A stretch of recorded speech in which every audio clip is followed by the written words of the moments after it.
안녕하십니까. 전기차 읽어주는 남자 전익남입니다. 저번주에 드디어 제네시스의 전용 전기차 플랫폼을 이용한 첫 차 드디어 GV60이 발표가 되었죠. 정말 이거 가지고 뭔가 말이 많습니다. 일단 가격이나 뭐 보조금이나 이런 걸로 굉장히 좀 말이 많은 차인데, 네, 전기차 읽어주는 남자가 이거를 지나칠 수가 없겠죠. 제가 이거를 직접 눈으로 보고 만져보고 이렇게 찍는 거면 좋겠지만, 저는 아시다시피 방구석 유튜버죠. 방구석에서 차 리뷰도 하고, 네, 지금 뭐 차구석이긴 한데, 네, 차 안에서 찍고 있는데, 네, 아무튼 간에 여러분들의 전기차 선택을 하시는데 도움이 되실 수도 있고, 그리고 이런 차가 있다고 소개시켜드리는 그런 기회가 될 수도 있을 것 같아요. 한번 뭐 저랑 간단하게 좀 보도록 하시죠. 하이라이트 해가지고 여기는 제네시스 GV60에 대한 거 좀 요약을 해놓은 페이지입니다. 다 하나하나 자세히 좀 설명을 드릴게요. 뭐 디자인부터 해가지고 충전, 안전, 테크놀로지 이런 것들 여기 다 나와 있습니다. 강론을 봐야겠죠. 이건 총론이라고 보시면 되고, 네, 럭셔리 전기차의 새로운 표준이라고 합니다만 럭셔리 한지는 뭐 디자인은 개인차니까요. 근데 이거 보자마자 여러분 드는 생각이 그냥 이거 아이오닉5랑 뭔가 비슷하네? EV6랑 이런 거는 좀 공유하는 것 같네? 그런 느낌이 들지 않으십니까? 일단 대표적으로 아이오닉5에서 썼던 이 디지털 사이드 미러가 일단 추가가, 네, 옵션입니다. 이거 옵션으로 당연히 낀 거 넣었고, 이렇게 플래시로 딱 뜨는, 그러니까 가까이 차문 열면 이게 딱 열리는 거거든요. 그래서 문짝이 숨어있는 이런 모습도 아이오닉5 기아 EV6랑 공유하는 모습을 보이고 있죠. 그리고 저는 약간 좀 특이하게 본 게 별도의 좀 공력이 좋아 보이는 그런 휠이 디자인 같지는 않아 보입니다. 이 휠을 봤을 때 안쪽으로 공기가 딱 봐도 굉장히 많이 흘러 들어가게 생겼습니다. 그러니까 디자인, 테슬라처럼 뭔가 전비를 위해서 이 휠 디자인을 어느 정도 좀 공력을, 바람을 그대로 흘려 보이는 그런 형상의 디자인을 한 게 아니라 정말 그냥 내연차의 그 디자인을 그대로 넣은 것 같은 그런 멋있는 휠이 탑재가 되어 있습니다. 그리고 이쪽에 제네시스의 트레이드마크죠. 이 두 줄 램프가 이렇게 들어가 있는데, 다른 제네시스랑 다르게 이 앞열 쪽의 라이트와 이 뒷열 쪽의 라이트가 좀 뭔가 좀 이어지지 않는 그런 느낌이 듭니다. 아무래도 이게 전기차 전용 플랫폼이라서 그런지 모르겠지만, 쪽에 앞에 이 본넷 부분이 굉장히 낮게 돼 있잖아요. 엔진차면 이것보다 살짝 좀 높게 들어가는데 얘는 그렇지는 않으니까 살짝은 낮겠죠. 물론 테슬라처럼 극단적으로 낮아지지는 않겠지만, 반면에 이제 뒤쪽은 그래도 이제 트렁크라든지 2열 승객석을 좀 어느 정도 만족을 시켜야 되기 때문에 좀 올라간 그런 CUV 디자인을 띄기 때문에 이게 두 개가 좀 연결이 되지 않는 그런 느낌이 듭니다. 그래도 이렇게 두 줄로 형상이 되어 있는 거는 제네시스 고유의 아이덴티티를 그대로 따르는 것 같고, 이거는 보면서 좀 특이하다고 생각했는데 디자인에서 나와 있습니다.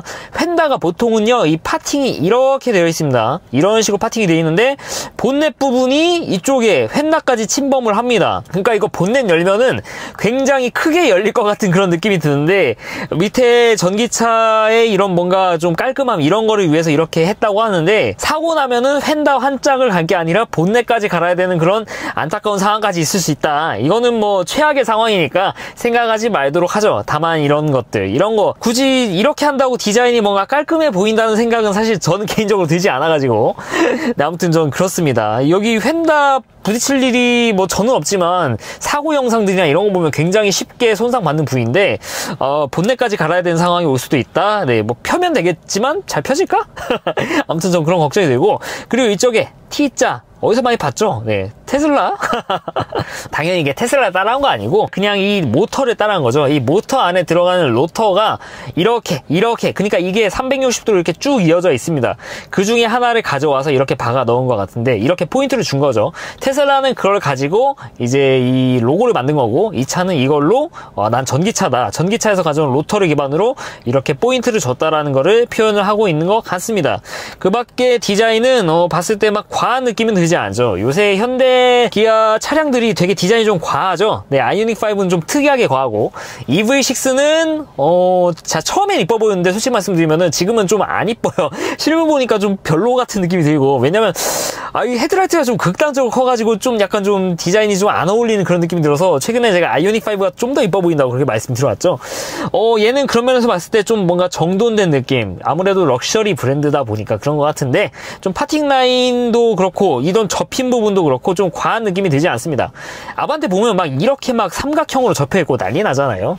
네, 아무래도 이 제네시스는 좀 럭셔리 브랜드를 표방하다 보니까 그런 것 같아요. 위쪽에 보면 스포일러가 있는데, 아무래도 CUV 스타일 스타일이고 이쪽에 와이퍼가 별도로 들어가지 않습니다. 공력을 이용해가지고 이거를 털어낸다는 개념인데 아이오닉 5에도 그랬고 EV6에도 그렇게 장치해놨는데 지금 후기가 좋지가 않죠. 세단이랑 CUV는 다르거든요. 모델 3는 세단이라 없는 건데 모델 Y도 없지? 없죠 아마. 이걸 공력만으로 이렇게 쓸어낼 수 있게 할 수 있는 그런 능력이 되는지 자신 있어서 이렇게 한 걸 건데 뭐 모든 사람들이 만족할 수는 없겠죠. 아무튼 이쪽에 와이퍼는 없어서 좀 깔끔한 느낌이 들지만 뒤쪽이 안 보이실 수 있다. 다만 이제 뭐 이 요새 나온 차량들도 후방 카메라를 실제로 이렇게 좀 볼 수 있게 좀 장치를 해놓으니까 테슬라가 그렇거든요. 제 차는 사실 뒤쪽으로 뭘 볼 수가 없어요. 대신에 이제 후방 카메라를 언제든지 킬 수 있으니까 그걸 많이 참조하는데 제네시스 그렇게 할 수 있겠죠. 그렇게 안 하고 이렇게 하면 좀 시야가 그렇지 않을까? 네, 그럴 수 있을 거라고 저는 생각을 합니다. 디자인에 대해서는 다 말씀드렸는데 뭐 앞에도 뭐 나와 있으니까 좀 말씀드릴게요. 저는 이 헤드라이트를 보면서 포르쉐 타이칸이 생각이 들더라고요. 타이칸이 라이트가 좀 이쪽 이 두 줄만 아닌 한 줄로 돼 있어가지고 이렇게 좀 네모난 이런 포인트를 좀 준 게 있거든요.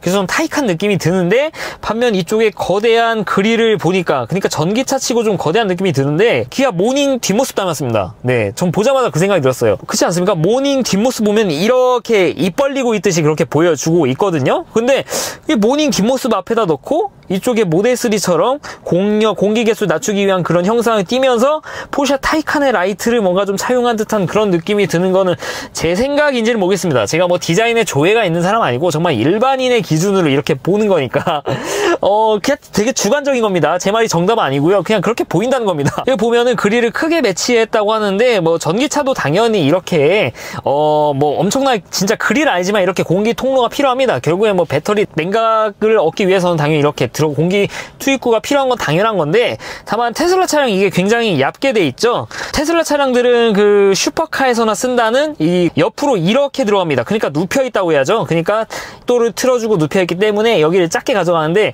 얘네는 그냥 뭐 보통의 내연차처럼 그렇게 크게 들어가기 때문에 네, EGMP가 그렇다고 합니다. 그렇게 크게 들어가서 뭐 디자인적으로 저는 그렇게 막 이뻐 보이진 않아요. 솔직히 여기에 남바가 들어가면 그나마 좀 나을 수 있는데 그냥 자꾸 모닝 뒷모습이 생각나가지고 저는 그렇게 이쁘다는 생각 안 듭니다. 뒷모습도 이 남바를 좀 위로 올리면은 그나마 좀 덜 허전할 것 같은데 그 다음에 여기에 뭔가 포인트를 준다거나 제가 GV 시리즈 보면 좀 아쉬운 게 이 뒷모습이 좀 허전하던 거죠. G80이야 세단이니까 이쪽에 뒷모습이 좀 약간 좀 낮아져있잖아요. 그래서 이렇게 허전해도 꽉 찬 느낌이 드는데 GV70도 그렇고 GV80도 그렇고 얘 또 GV60이잖아요. 이쪽이 뭔가 좀 허전한 느낌이 드는 건 제 개인적인 생각이겠죠? 제 개인적인 생각. 이건 말씀드렸고, 후드. 제가 아까 말씀드린 크램쉘 후드. 이쪽에 휀다 부분이 네, 따로 파팅 라인 없이 이렇게 본넷이 뒤덮고 있는 그런 형상을 띠고 있는데, 사고 나면은 본넷까지 갈아야 되는 거 약간 좀 전 걱정이 되기도 합니다. 사고 안 나면 뭐 문제 없겠죠?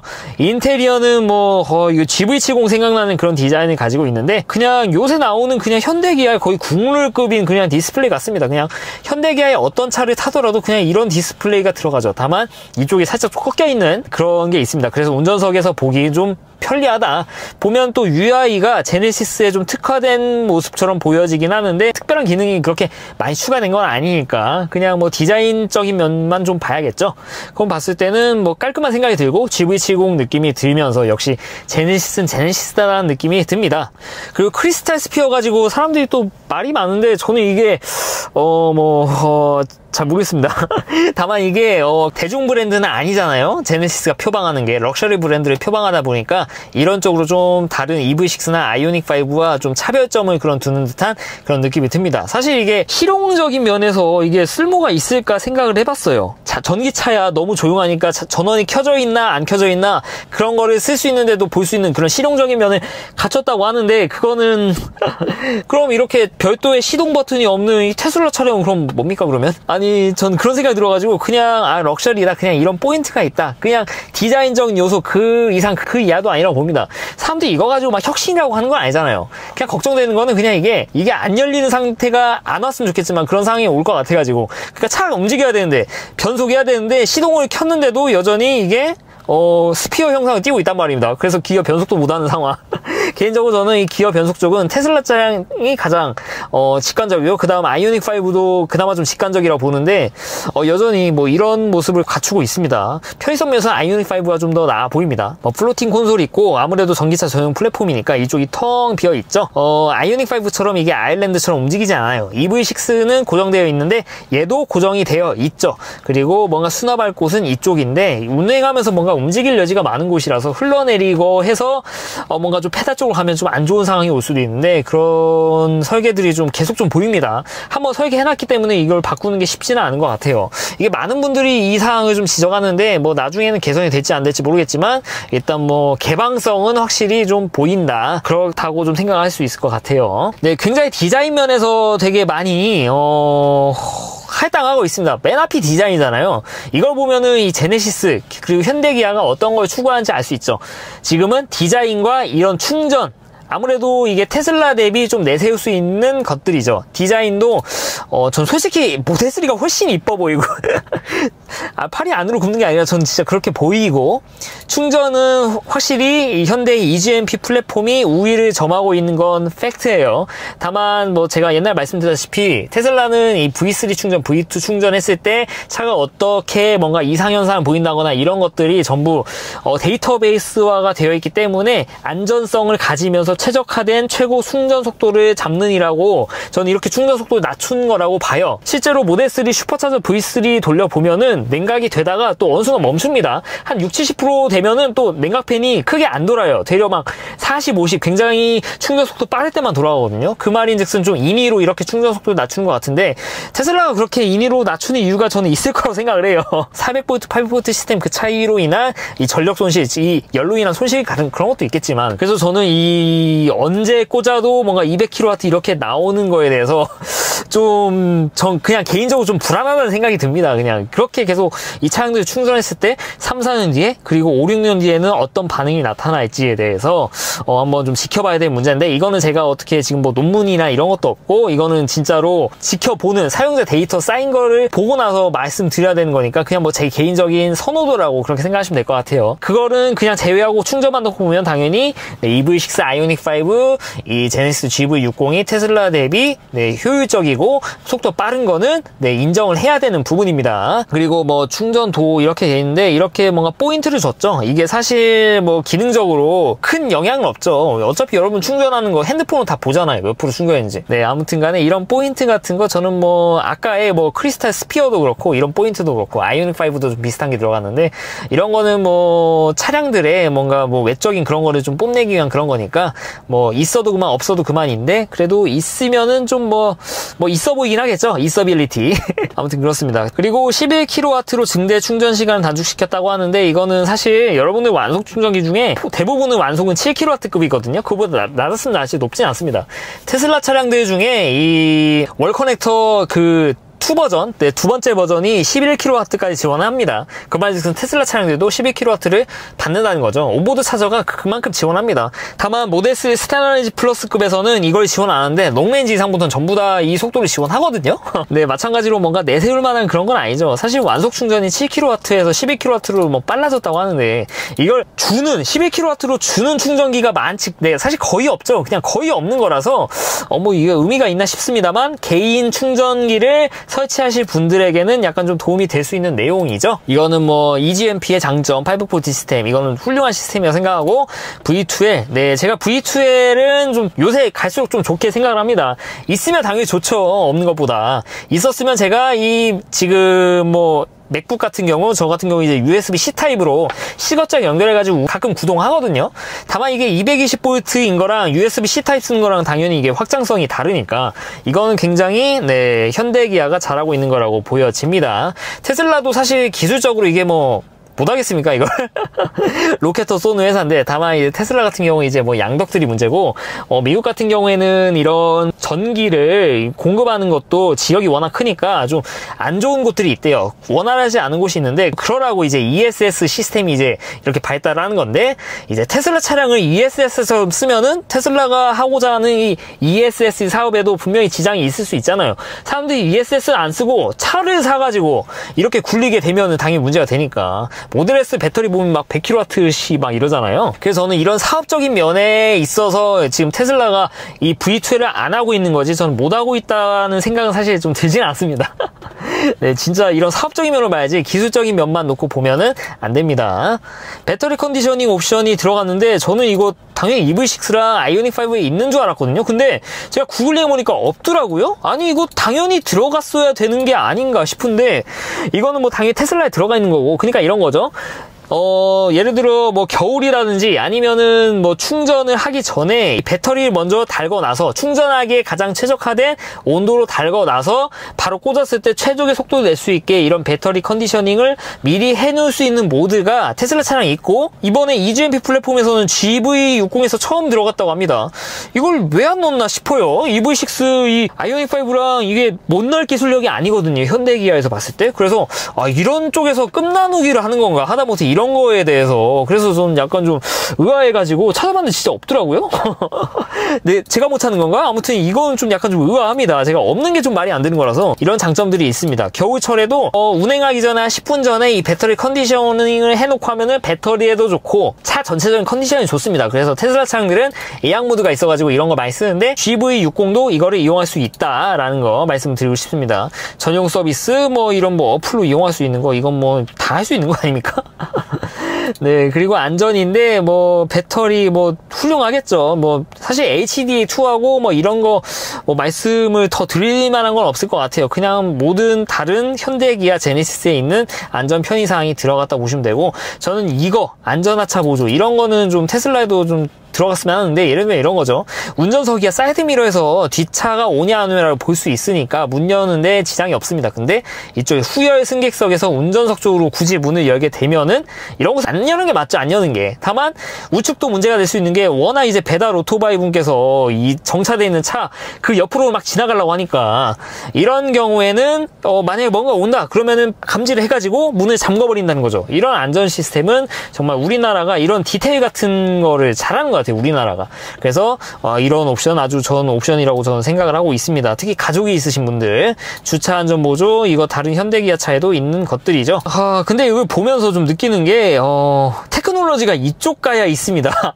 그러니까 보통의 자동차를 좀 뭔가 내세울 만한 것들, 과거에 이런 거였거든요. 우리 파워트레인이 어떻고 마력이 어떻고 막 이런 성능을 위주로 좀 말했는데, 요새는 좀 메타가 바뀐 것 같죠. 현대기아 앞에서 말씀드린 것처럼 디자인에 굉장히 크게 할당을 하고 있다. 그나마 페이스 커넥트, 사실 이거는 좀 그냥 신기하다, 딱 그 정도예요. 당연히 이게 한 차를 가지고 여러 명이 운행하시는 경우에는 이 페이스 커넥트, A라는 사람이 페이스 커넥트 인식하면은 A라는 사람에 맞게 기존에 지정된 프리셋이 그렇게 딱 된다는 거죠. 뭐 핸들 위치라든가 뭐 시트 같은 거, 이런 면에서 봤을 때 개인화가 적용된 이 모습은 굉장히 큰 장점이라고 보여지는데, 여러분 차 문 열 때 어떠세요? 네, 테슬라 차량 같은 경우는 그냥 이 제 핸드폰 자체가 그냥 키입니다. 키라고 해가지고 핸드폰을 건드릴 것도 아니에요. 그냥 핸드폰이 제 주머니에 있는 상태에서 제가 문을 열면은 차에서 이제 핸드폰이 가까워졌다, 테슬라 키가 가까워졌다 하니까 그냥 문이 자동으로 열립니다. 네, 여러분들 차 키 열 때 어떠세요? 여러분 다 스마트 키 다 돼 있잖아요. 키가 가까이 가면은 그냥 문이 그냥 열리잖아요. 근데 페이스 커넥트 이게 추가가 된다? 이 개인화를 위해서? 개인화 같은 경우에는 그냥 차에서 간단하게 버튼 하나 누르면은 이게 딱 바뀌거든요. 개인화 할 수 있는 거거든요. 굳이 이거를 페이스 커넥트 얼굴 인식하는데 시간 걸리고, 게다가 여러분들 지금 우리나라는 주차장이 되게 막 좁잖아요. 이게 광폭화돼도 좀 이게 좁은데, 여러분들 그 차와 차 사이에 페이스 커넥트 얼굴 열겠다고 막 이거 맞춰요. 얼굴 막 붙이고 막 멀리 했다가 뒤에 차 있는데, 이게 신기한데 실용적으로 이거를 이용하실지 한번 생각을 한번 해보시자는 거죠. 그러니까 그냥 차키 가지고 뭐 차키가 자동으로 안 열리신 분은 그냥 차키 열고 미리 차 앞에서 그냥 열고 바로 열잖아요. 근데 차 문 앞에 가서 얼굴을 들이밀고 인식을 하고, 심지어 우천시 막 이런 곳에서 좀 인식이 좀 떨어질 수도 있죠. 이런 과정을 거쳐서 문을 연다는 게 저는 약간 좀 제 개인적으로는 그렇게 별로 이게 뭐 내세울 만한 장점인지 모르겠습니다. 그냥 있으면 신기한데 없어도 굳이 무방한 그런 제품이라서 이게 옵션이면은 전 빼라고 말씀드릴 건데 마침 이게 또 4륜 넣으면 이게 또 기본으로 들어간다고 합니다. 되려 2륜 쓰시는 분들에게 뭐 좋은 일 아닌가요? 실내 지문 인증 시스템 이것도 좀 마찬가지고 제 차를 타면은 그냥 브레이크 밟으면은 알아서 차 키가 그러니까 제 핸드폰이 차 안에 있으면 알아서 그냥 시동이 걸린다는 게 맞겠죠. 뭐 시동인가? 그냥 차가 운행 준비 상태가 바로 되는 건데 이 페이스 아이디로 문을 열고 그 다음에 이제 와가지고 시동 버튼도 있죠. 버튼도 있고 지문인식까지 해야 돼 이게. 이런 과정들이 추가가 되는 거죠. 당연히 이게 하나하나만 놓고 보면은 와 차에도 야 이런 개인화 시스템이 적용이 되는구나라고 생각하실 수도 있는데 여러분이 뭐가 편한지를 한번 진짜 이게 실제 내 상황에 됐을 때 어떻게 느껴지실지 한번 상상해 보시라는 거예요. 저 같은 경우 이 차를 탈 때 그냥 핸드폰만 들고 그냥 문을 열고 브레이크 밟고 D단 변속 가면 바로 그냥 운행합니다. 근데 얘 가지고 이 제네시스 GV60에 이렇게 새롭게 나온 이 시스템 이용해가지고 차를 운행하기 위해서는 차에 가까이 가서 제 얼굴 인식을 B필러에다 한 다음에 차 문을 열고 시동 버튼을 킨 다음에 지문 인식을 눌러요. 아니 그래서 전 그냥 아이오닉5랑 EV6가 사실 좋아 보이는 게 굳이 이런 뭐 없으면 이런 거 마이너스 옵션 하시는 게 좀 낫지 않나 좀 그런 생각이 듭니다 개인적으로. 물론 차를 여러 개 타시는 분들에게는 이게 좋다고 하는데 그냥 버튼 눌러가지고 이거 개인화 움직일 수 있는 이렇게 바꿀 수 있는 건데 잘 모르겠고. 그리고 OTA 이거는 사실 칭찬해 줄 만한 내용이죠. 드디어 뭐 전자제어 시스템 뭐 HDA2도 업데이트가 될 만한 여지가 있는 것처럼 그렇게 적혀놨는데 이 OTA 범위가 되는지는 실제 나와봐야 압니다. 이 빈도 같은 것도 나와봐야 아는 거고. 왜냐면은 ID4 같은 경우도 제가 얼마 전에 꽤 됐습니다. 몇 달 전에 드디어 이제 폭스바겐에서도 OTA 된다고 좀 설레발을 쳤었는데 지금 거의 반년 지났는데 어떻습니까? 그러니까 OTA를 하는 거는 또 문제가 안 되는데 하고 나서 얼만큼의 범위를 얼마나 자주 어떤 것들 정말 사용자가 필요한 거 어떤 것들을 이렇게 업데이트 해주냐가 정말 중요한 건데 이거는 나와보고 나서야 말할 수 있는 내용이죠. 하지만 이렇게 EV6와 아이오닉5에는 없었던 내용이 이렇게 추가된 거니까 이거에 대해서는 굉장히 큰 박수. 이런 면에서는 굉장히 좀 좋은 거라고 좀 생각을 합니다. 여기서 볼 수 있는 가장 좋은 거예요. 이것도 약간 디지털 Q2 제가 아까 계속 말씀드렸고 테슬라 이 핸드폰 자체가 키가 된다는 거. 그러니까 버튼 누를 필요가 없어요. 가까이 있으면 그냥 열린 건데 이게 시스템을 그러니까 테슬라 차량 같은 경우에 앱이 블루투스를 이용하거든요. 얘는 그 EWD였나? WEB였나? 그 극초단파 그 별도의 그 규격이 있습니다. 진짜 이름 까먹었는데 그러니까 이게 모든 핸드폰이 또 되는 것도 아닙니다. 사실 이게 블루투스보단 좋아요. 정말로 정밀하게 센티미터 단위로 위치를 파악할 수 있는 초단파였나 그렇습니다. 근데 이게 적용이 됐어요. 블루투스를 이용하는 게 낫지 않을까? 전 그런 생각이 들었는데 대신에 이제 블루투스는 이 사용할 수 있는 이 대역도 다르고 그리고 용량 자체도 또 다릅니다. 속도가 다른데 제네시스에 사용하는 이 극초단파 이 시스템은 굉장히 속도가 빨라요. 제가 스펙 찾아봤는데 100mbps인가? 이 정도 거의 뭐 인터넷급이죠. 그래서 이렇게 되면 이제 보안에도 좀 더 좋을 거고 그 다음에 이제 개인화 제네시스가 좀 많이 강조하는 게 개인화입니다.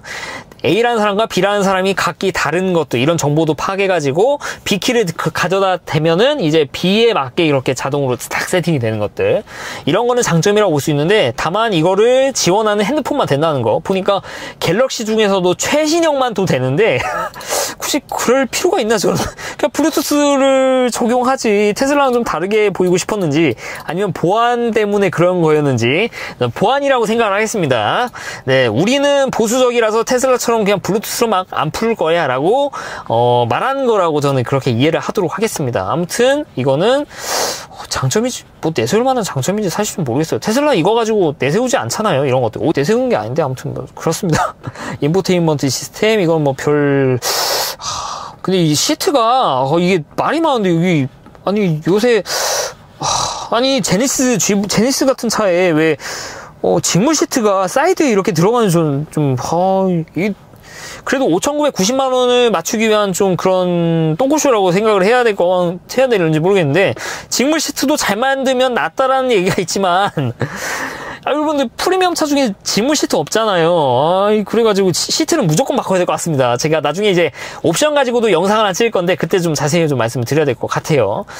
승객 공간이 약간 이게 타보신 분 후기 보면은 EV6나 이 아이오닉5가 좀 낫다고 하는데 이게 디자인 때문에 그렇다는 얘기들이 좀 지배적입니다. 그래서 다만 이제 휠 베이스가 EV6랑 또 동일하고 그렇기 때문에 후열 잘 뽑는 거, 후열은 뭐 크게 문제는 없을 것 같은데 EV6 이런 차들보다는 약간 좀 좁을 거라고 예상을 하시면 될 것 같습니다. 뱅앤올루슨, 이건 좋더라고요. 옵션은 이거 꼭 넣으시는 게 좋을 것 같아요.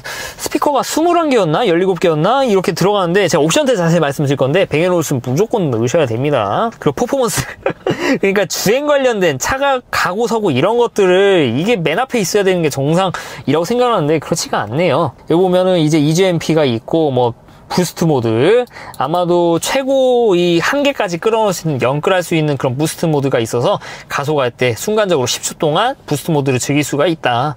그리고 ELSD가 들어가는데 이게 전자식으로 스핀하는 거를 좀 막는 거거든요. 그러니까 이게 뭐 회전할 때 뭔가 굴림 차이에 의해서 뭔가 생기는 그런 스핀 같은 거를 좀 막는 건데, 그러니까 기계식 LSD에 대한 그 장점이 굉장히 많은데 이게 ELSD로 들어갑니다. 전자식이니까 결국 모터 가지고 뭐 좀 하는 건가? 그런 게 싶기도 한데 바퀴가 헛돌릴 일은 없다. 근데 테슬라 같은 경우 이 LSD는 안 쓰고 근데 이 모터 출력 같은 걸로 조정해가지고 이런 거를 다 제어를 한단 말이죠. LSD가 들어가지 않아도.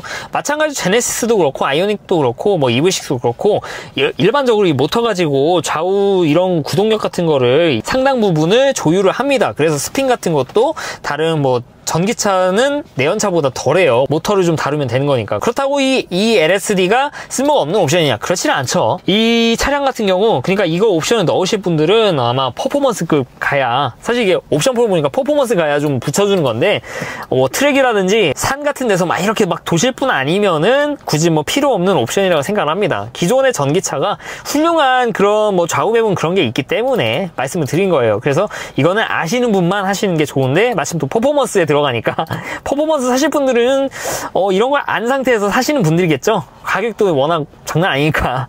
아무튼 그런 내용들이 있다. 이런 옵션을 제공한다는 거 저는 좋은 판단이라고 저는 생각을 합니다. 이게 필요한 분이 있을 거잖아요. 액티브 노이즈 컨트롤이 여기 들어가는데 이게 테슬라 모델 S급에만 들어가죠. 2021급. 워낙 차가 조용하니까 외부 타이어 소음이나 이런 소음 같은 것도 막아주겠다는 거죠. 이것마저 막아주겠다.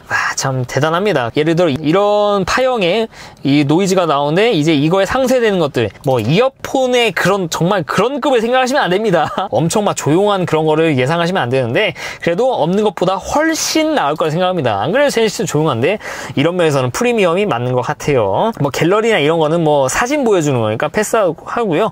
스펙이 맨 뒤에 있는데 배터리 용량 77.4kWh가 들어갑니다. 이거는 EV6랑 동일하고 아이오닉5보다 약 5% 정도 높은 수준의 배터리가 들어간다는 거죠. 최고 출력도 후륜 모델 기준으로는 168kW인데 아이오닉5나 기아 EV6 후륜 모델보다 다소 높습니다. 아이오닉5 같은 경우 이게 120kW대로 합니다. 그래서 마력 환산하면은 이게 한 170마력밖에 안 되는데 그래도 GV60은 이 후륜만 가지고도 이 마력이 210마력 정도 되죠. 이게 마력 환산하면 1.3 정도 곱하면 됩니다. 그래서 이런 데에서 좀 급 차이가 좀 나는 것 같고, 그리고 사실 뭐 전장이나 이런 건 좀 작습니다. 아이오닉5나 EV6가 작지만 그래 작지만 좀 탄탄한 차, 작지만 좀 스포티한 성격이 있고 좀 럭셔리한 그런 쪽으로 다가간 것 같아요. 그리고 가장 제가 중요시하는 이 주행 가는 거리를 확인을 어디서 해야 되는 거야? 맨 밑에 있습니다. 맨 끝에 스펙에서 맨 끝에 봐야. 그래서 테슬라 차량 보면은 그 주문창에 뜰 때 주행 가는 거리가 가장 먼저 뜨거든요.